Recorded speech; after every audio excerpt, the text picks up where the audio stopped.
ሰላም እንዴት ናችሁ? ደህና ናችሁ? ደህና ነኝ እግዚአብሔር ይመስገን። እነዚህ ልጆች ጋይስ ፍቅር በጣም እየጨመሩ ነው። ከቀን ወደ ቀን ሮማንሲ ነው በቃ። ኧረ በስመ አብ ብቻ በጣም ደስ ይል ነበረ። የትናንትናው ቪዲዮ ደግሞ እንግዲህ ብሩክ ሀይሚን በጣም እያመሰገናት ነበረ።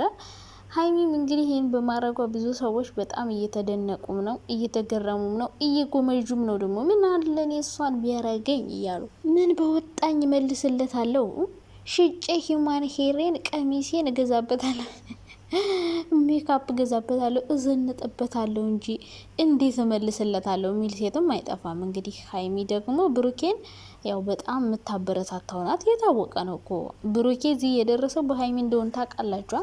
ግማሽ ፓርቷ ሀይሚ ናተኝ። ሀይሚም እንደዛው ማለት ነው።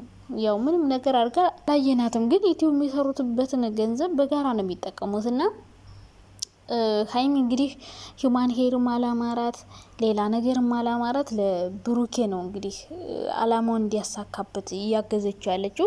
ሲቀጥል ደግሞ የጋራ የሆነ ነገር ነው ከዚህ በኋላ የሚኖረን እንጂ የኔ የእሷ የሚባል ነገር የለም እያለ ነበረ ብሩክ። ብቻ ምን እንዳሰብ አላቅም፣ ምን እንደሆነ ሰርፕራይዙ አላቅም። እንግዲህ ብሩኬ በጣም አላማ አለኝ እያለ ነው። እንግዲህ ካሁን በፊት አላማ አለኝ ሲለን እኛ የምናስበው የነበር ቤት መኪና ምናምን ነበረ። እንግዲህ ቤቱም መኪናውም ተገዛ፣ ቤቱም ተገዛ፣ 2 ቤት ተሰራ። ለእናቱም ሰጣት፣ ግን እሱ አልፈልግም አለች። መኪናም ገዛ፣ ለሀይሚም ገዛላት፣ ሁሉ ነገር ሆነ። ከዚህ በኋላ ደግሞ ምንድን ነው ጋይስ? ሀይሚ እንደው ቀለበት እያለችው ነበረ። ቀለበት ያው ምንም አይደለም እኮ ቀለበት እኮ ብዙ ገንዘብ የሚያስፈልገው ነገር አይደለም። ከ100,000 በላይ ላይፈጅ ይችላል። ቀለበት አይመስለኝም። ሰርግ አላቸው። ሰርጋቸው ለምንም ነገር አልቸኩልም ብሏል። አሁን ብዙ ሰዎች በቅርቡ ሰርግ፣ በቅርቡ ቀለበት ምናምን አይሆንም። አሁን በአሁኑ እንዴ ምን ሆናችኋል? ብሩኬ አፈቅርሻለሁ ለማለት እኮ 2 አመት ሙሉ የፈጀ ሰው ነው። እንኳን ገና ብዙ ፈተና አላቸው። በነገራችን ላይ ብሩኬ እንዳለው በጣም ብዙ ማለፍ ያለባቸው ችግሮች እንዳሉ ነው እኔ የማስበው። ትንሽም መጠናናት አለባቸው። ጓደኛሞችና ፍቅረኛሞች ስትሆኑ ብዙ ነገሮች አሉ፣ ልዩነት አላቸውና አሁን ላይ እኔ ቀለበትም ሽምግልናም ይኖራል ብዬ አላስብም። ትንሽ የሚቆዩ ይመስለኛል። ግን ብሩኬ 2 አመት ያቀደለት እቅድ ምንድነው ጋይስ? 2 አመት በኋላ ወይ 1 አመት ፈጅቶ ሲያልቅ ነግራቸዋለሁ ብሎ ነበረ። በእርግጥ እንደዚህ የሆነ ብሩኬ ጎበዝ ነው። በነገራችን ላይ ብዙ ሰዎች ይችን መንገድ ግን ተጠቀሙባት። ዩቲዩበሮችም ሆናችሁ የማዳም ቆሞችን ብንሆን እኛም እኮ እንደ አቅማችን እናቅዳለን። በነገራችን ላይ በጣም በትልቁ ባናቅድም በትንሹ እቅዶች አሉን። እንዲህ ብናረግ እንዲህ ቢሆን እያለን የምናቀዳቸው እቅዶች አሉ አይደለ? እነሱን እቅዶቻችሁን ለሰው አትናገሩ። እና ብሩኬም እንደዛ እያደረገ ነው ስኬታማ እየሆነ ያለው። ለማንም አይናገርም። የሚያቅዳትን እቅድ ለማንም አይናገርም። በቃ ማድረግ ከፈለገ ራሱ ነው የሚያደርገው። ለሰው አትናገሩ። ማድረግ የምትፈልጉትን ነገር ለማንም እንዳትናገሩ። ራሳችሁ በውስጣችሁ ይዛችሁ ማድረግ የምትፈልጉትን ነገር ማድረግ እና ብሩኬም እንግዲህ ያቀደውን እቅድ አልነገረንም። እንኳን እኛ ሀይሚ ራሱ ሆዷን እየቆረጣት ነው። ምንድን ንገረኝ እያለችው ነበር። እና አንዳንዴ የሆነ ነገራችሁን ስትናገሩ ይከሽፍባቸዋል። እና እንግዲህ ያው ምንም ማድረግ አይቻልም። መጨረሻ ላይ ነው ሊነግረን የሚችለው። በእርግጠኝነት 1 አመትም 2 አመትም አይፈጅበትም የሆነ ነገር አሳክቶ። እኔ ግን ሳስበው ማለት ነው ብዙዎቻችሁ ሀይሚ ሱፐር ማርኬት መክፈት ፈልጋለሁ ስላለች አላዛር ቤት ብዙ ሰዎች ሱፐር ማርኬት ነው እያላችሁ ያላችሁት። ግን እኔ ዝም ብዬ ሳስበው የሆነ ድርጅት ነገር የሚከፍት ይመስለኛል። ምክንያቱም ልጁ እቅዱ ረዥም ነው። ይኸውልኝ ዝም ብላችሁ የምረኔ እኔ ብዙ ነገር ተሳክቶላቸው ማየት እፈልጋለሁ። በቃ ብዙ ነገር ተምረናል። ከዚህ በኋላ እንማራለን። በጣም ቢዝነስ ላይ ጎበዝ ነው ብሩክ፣ ይችልበታል። ገንዘብ አያያዝ ብዬ ነው ማስበው። እንግዲያ ሁሉም ዩቲዩበሮች እኮ ይሰራሉ፣ ግን እንደዚህ የተሳካለት የለም። እና እኔ ሳስበው ይሄ ሱፐር ማርኬት ምናምን አይመስለኝም። የሆነ ትልቅ ካምፓኒ ነገር የሚከፍት ይመስለኛል። የሆነ ድርጅት ነገር፣ እኔ እንደዛ ነው ማስበው። ግን የምን ድርጅት እንደሆነ እንግዲህ ያው እነሱ ነው ሲነግሩን የምናውቀው እንጂ ብዙ ሰራተኞችን የያዘ ድርጅት ነው የሚከፍት ብዬ አሰብኩ። ምክንያቱም እቅዱ ረዥም ነው። ለሱፐር ማርኬት 2 አመት አያስብም።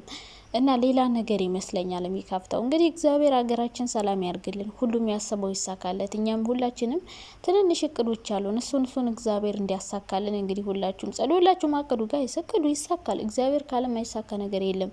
እንደ አቅማችሁ እቅድ አቅዱ። ቀጣይ አመት ይችን አረጋለሁ፣ አሁን ይሄን አረጋለሁ እያላችሁ እቅድ ብታስቀምጡ ጥሩ ነው። እና ሀይሚና ብሩክ ከምንም በላይ ከድርጅቱም ከመኪናውም ከቤቱም በላይ ፍቅራችሁን እግዚአብሔር ምሰሶ ሆኖ ያቆይላቸው። ከምንም በላይ የእናንተ ፍቅር ይቀድማል እና ሁሌም ቢሆን ስታረጉ ምንም ነገር አድርጉ፣ ምንም ነገር ሁኑ፣ ያሰባችሁትን ማሳኩ፣ ምንም በሉ፣ ስራም ስሩ፣ ግን በቃ ፍቅራችሁ ይቅደም መጀመሪያ። ምክንያቱም እናንተ አንድ ስለሆናችሁ ነው ነገር የተሳካላችሁ። ሰው አሁንም ቢሆን ፍቅራችሁን ማስቀደም አለባችሁ። ምንም ይሁን ምንም የፈለገ አላማ ሊኖራችሁ ይችላል። የሆነ ነገር ልታሳኩ ትችላላችሁ፣ ግን ፍቅራችሁን መስዋዕት እንዳታደርጉት። ምክንያቱም ገንዘብ ያለ ፍቅር ምንም ደስታ ስለማይሰጥ ፍቅራችሁን መስዋዕት የሚያስደርግ ነገር እንዳትሰሩ። ግን ይሄ ነገር ይሳካል፣ እናሳካዋለን፣ ገንዘብ እንሰራበታለን ብላችሁ ፍቅራችሁን ሪስክ ውስጥ የሚያስገባ ነገር እንዳትገቡ። የሆነ ነገር ከተፈጠረ መጠራጠር ይመጣል፣ ብዙ ክፍተቶች ይፈጠራሉ። በፍቅር ላይ ደግሞ የሆነች ትንሽ ክፍተት ከተፈጠረ ከባድ ነው። እስካሁን ፍቅረኛሞች ስላልሆናችሁ ምንም ቢፈጠር ችግር የለውም አይደለንም ብላችሁ ነው የምታስቡት። ግን አሁን ፍቅረኛሞች ስለሆናችሁ የሆነች ትንሽ ነገር ብዙ ነገሮችን ትፈጥራለች። ብዙ ሰፊ ተንሰራፍታ እግር ስር ሰዳ ብዙ ችግር ትፈጥራለች። እና እንግዲህ ይህን አላማችሁን ያሳካላችሁ እግዚአብሔር። ግን ይህን አላማችሁን ለማሳካት ደግሞ ፍቅራችሁን መስዋዕት እንዳታረጉ በተአምር ማለት ነው። ማድረግ የሌለባችሁ ነገር ቢኖር ይሄ ነው። የሆነ ነገር አሳካለሁ ብላችሁ ፍቅራችሁን መስዋዕትነት እንዳታደርጉት። ከዛ ውጭ ጎን ለጎን ሁሉንም ነገር ማድረግ ትችላላችሁ። ደግሞ ስኬታማ ሆናችሁ እንደምናያችሁ ተስፋ እናደርጋለን። ምክንያቱም ሀይሚን ብትሆን የሆነ አሁን እሷ እኮ ይህን መኪና ተቀብላ ሽጣ የራሷ የሆነ ነገር ማድረግ ትችል ነበረ፣ ባትችል መንዳት እንኳን። ግን እንደዛ አላሰበችም። እሷ በቃ ለሱ የሆነ ነገር እንዲሆንለት እንዲሳካላት ነው። እሷም እኮ እየሰራች ነው። ገብቷችኋል አይደለ? ምንም ነገር ማድረግ ትችላለች። ግን ደግሞ በቃ እሱ እንዲሳካለት እያገዘችው ነው ያለች።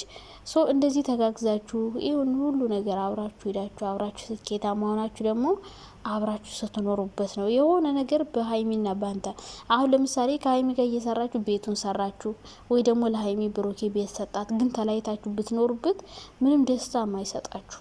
በቃ ደስታ የሚሰጣችሁ ስኬታችሁ ከፍቅራችሁ ጋር ነው። አብራችሁ በፍቅር እየኖራችሁ ስኬታማ ስትሆኑ እንጂ ተለያይታችሁ የሆነ ነገር ቢሳካላችሁ ምንም ነው ሴንስ የማይሰጠው፣ ደስታ አይሰጥም። እና ስትሰሩ ፍቅራችሁን መስዋዕት እንዳታደርጉ በጣም ጥንቃቄ ያስፈልገዋል። ምክንያቱም ትንሽ ነገር ነው፣ ሰይጣን ከባድ ነው። በተለይ እንደዚህ ያልተጋቡ ሰዎች፣ በፍቅር የሚኖሩ ሰዎች በስማ እንደው እናንተ ማለት ነው መቼም ሁልሽም ትጀናጀኛለሽ እያንዳንድሽ ማለት ነው። በቀን ስንቴ ትጣላላችሁ ከፍቅረኛችሁ ጋር? አብዛኞቻችሁ እንደዚህ በስልክ የምታወሩ ሰዎች ትጣላላችሁ። እንጣላለን። አዎ ሰው እንኳን ገና ያልተጋባችሁት ማለት ነው ብዙ መሰናክል አለ። በጣም ብዙ የሚያጣላችሁ ነገር ይኖራል። ሶ ያው ያልተቋጠረ እህል ማለት ነው ክንብል ሲያደርጉት እንደሚደፋ ነው። እና በጣም ጥንቃቄ ያስፈልገዋል። ከዛ ውጭ ግን እንዲሁ በፍቅር እንድትቀጥሉ ነው የምንፈልገው። ማንንም ሰው በመሀል ባታስገቡ ጥሩ ነው። ለድራማም ለምንም በቃ አሁን ያላችሁበት ሁኔታ ተመችቶናል። በጣም ነው ደስ የምትሉት፣ በጣም ነው የምታምሩት። በቃ ከሁል ጊዜውም በላይ ምን ልበላችሁ፣ በስማ የምር በጣም ነው ደስ እያለኝ ያለው ሰሞኑ የሚሰሩት ቪዲዮ። ሀይሚን በጣም ደስተኛ ናት፣ ብሩኬም ደስተኛ ነው፣ ሁሉም ተመልካች ራሱ ደስተኛ ነው። እኔ ደስ የማይላችሁ ሰዎች እኔ ምን አይነት ሰይጣን ላያችሁ ላይ እንዳለ አላቅም። ማርያምን የሰይጣን ጓደኛ መሆን አለበት ሰው ሲፋቀር፣ ደስ የማይለው ማለት ነው። ምቀኝነት ምን ያደርግላችኋል? የምር ግን እንዴት ተዋቸው ልጆቹ። እነዚህም ቡጣ አበባ ገና ህጻን ብትወልዱ ራሱ ታደርሷቸዋላችሁ እኮ። ምን ሆናችሁ ነው?